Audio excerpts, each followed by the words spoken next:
Ok, toutes les personnes religieuses, je suis désolé, mais ça risque de vous énerver. Je suis dans l'Himalaya et regardez sur quoi je tombe. Un pal. J'ai vécu exactement la même chose et ça me fait péter un câble. Première fois que je vais au Nigeria, j'arrive. Par rapport à l'Europe, c'est un pays plutôt pauvre. Je vois des gens qui sont dans la rue en train de galérer, il y a plein de trucs qui marchent pas, des trains abandonnés, des voitures abandonnées, des personnes quasi mortes sur la route, des pannes d'électricité, etc. Donc je suis avec mon père et mon frère et le reste de ma famille et on arrive dans un énorme bâtiment. Bâtiment magnifique, ultra moderne. On rentre à l'intérieur. Il y a des mecs avec des caméras comme ça qui font des travelling, retranscriptions en direct sur un écran plat. Et on est genre en 2016, hein. Lustre dans tous les sens, etc.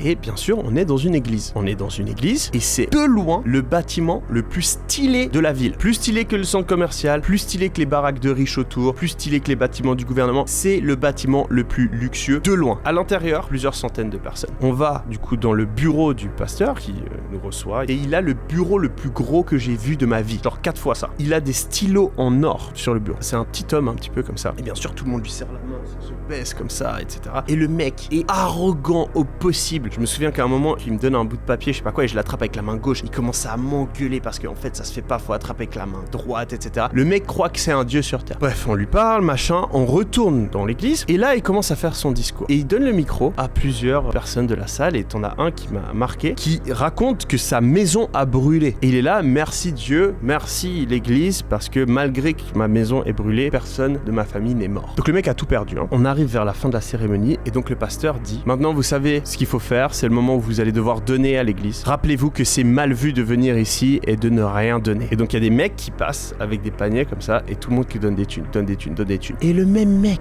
qui vient de perdre toute sa maison, le gars il vide ses poches et il donne ses dernières thunes à l'église. Argent qui va aller pour payer des fucking stylos en or pour le pasteur et qu'on puisse faire des meilleurs travelling, alors qu'il y a des gens qui arrivent pas à s'acheter à manger. C'est du n'importe quoi. Alors moi je suis pas du tout anti-religion, hein, mais ce genre de déviance de la religion, je peux vraiment pas le voir.